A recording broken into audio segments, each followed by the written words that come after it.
और अब मैं आपको सावधान करना चाहता हूं उन ताकतों के बारे में जो देश में नफरत फैलाना चाहती हैं, जो हिंदू मुसलमान को आपस में लड़ाना चाहती हैं।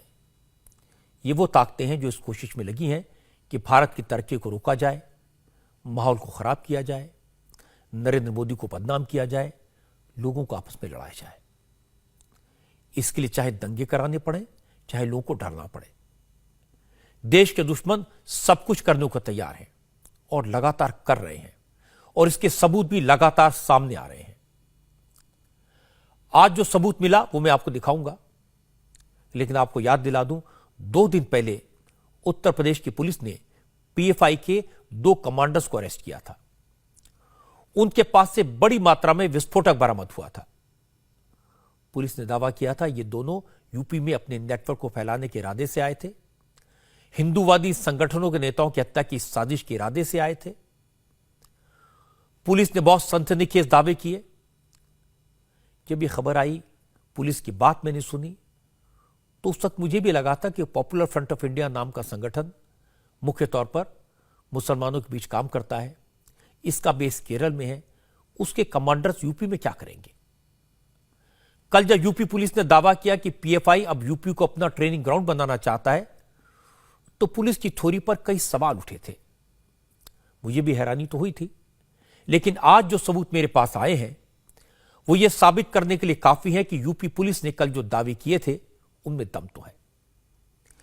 पीएफआई के एक बड़े लीडर को जब मैंने ये कहते सुना कि भारत में मुसलमानों को दबाया जा रहा है, नरेंद्र मोदी की सरकार में वही जिंदा रह सकता है जो सरकार की गुलामी करेगा, जो आरएसएस हुक्म मानेगा, और ये कहते हुए सुना जब सरकार की नाफरमानी की जाएगी, जो भी करेगा उसके खिलाफ यूएपीए मिलेगा। सोचिए, इस तरह की बातें खुलेआम हजारों लोगों के बीच दिन दहाड़े कही गई, माइक पर चिल्ला चिल्ला कर कही गई।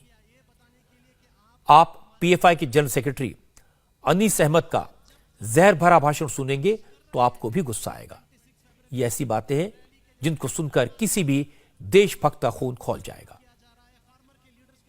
जब सीए प्रोटेस्ट हुआ, जब पूरे इंडिया के स्टूडेंट सीए के रास्ते में उतर गए, सीए का प्रोटेस्ट किया, हम देखते हैं दिल्ली राइट्स को लेकर पूरे के पूरे सीए एक्टिविस्ट को टारगेट किया, ये बताने के लिए कि आप हमारे सामने नहीं आना है। और आज जब फार्मर्स प्रोटेस्ट कर रहे हैं, 26 फरवरी को ट्रैक्टर रैली के जैसा एक ड्रामा कर कर फार्मर्स को भी टारगेट किया जा रहा है, फार्मर के लीडर्स को भी अरेस्ट किया जा रहा है। मैसेज एकदम क्लियर है, मैसेज एकदम क्लियर है। अगर इंडिया में जीना है तो इस गवर्नमेंट का गुलाम बन के रहना होगा। मैसेज एकदम क्लियर है। ये गवर्नमेंट अभी कोई भी सबका साथ सबका विकास वो पूरा चला गया है, वो सब चला गया। अब एक सिंगल एजेंडा ये गवर्नमेंट आप लोगों को दे रही है, और जो जो लोग आज मेरी ये बात सुन रहे हैं उन सबको ये गवर्नमेंट, इंडिया की गवर्नमेंट एक सिंगल एजेंडा दे रही है। वो सिंगल एजेंडा ये है, क्या आप आरएसएस से डरते हो या नहीं? अगर आप आरएसएस की चापलूसी करोगे तो आपको गवर्नर का सीट मिलेगा, आपको रंजन गोगोई के जैसा पार्लियामेंट में सीट मिलेगा, आपको अलग अलग जो बड़े बड़े पॉलिटिशियंस कांग्रेस से लेके जाकर बीजेपी में भाग रहे हैं, मुसलमानों का वोट लेकर बीजेपी में जा रहे हैं, उनको मिनिस्टर सीट मिलेगा। लेकिन अगर आप बीजेपी का साथ नहीं दोगे, अगर आप बीजेपी के खिलाफ बात करोगे तो आपको यूएपीए मिलेगा, आपको ईडी मिलेगा, आपको एनआईए मिलेगा। मैं अभी आपसे पूछता हूं, यहां बैठे हुए लोगों से पूछता हूं, जब ये आरएसएस के लोग आपको ये वार्निंग दे रहे हैं, जब ये बीजेपी गवर्नमेंट आपको वार्निंग दे रही है कि क्या आप सरेंडर करेंगे, तो आपका जवाब क्या है? सरेंडर करेंगे? सरेंडर करेंगे? अब जरा सोचिए, जो शख्स ये कह रहा है कि भारत में जीना है तो सरकार की गुलामी करनी होगी, बीजेपी आरएसएस का हुक्म बजाना होगा, वो ये सारी बातें कहां कह रहा है?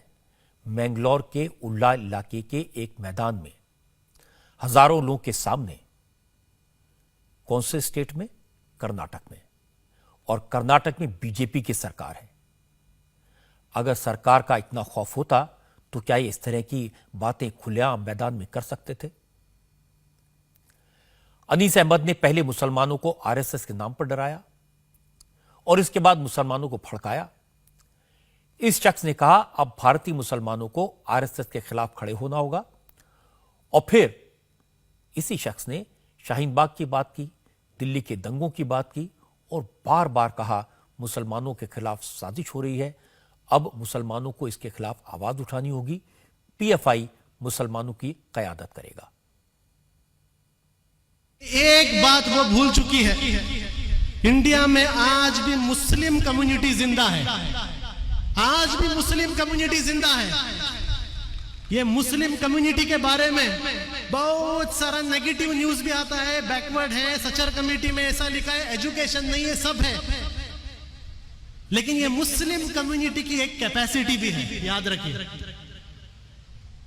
ये मुस्लिम कम्युनिटी की एक कैपेसिटी भी है, जो अल्लामा इकबाल ने कहा है, तौहीद की अमानत सीनों में है हमारे, आसान नहीं मिटाना नामो निशा हमारा।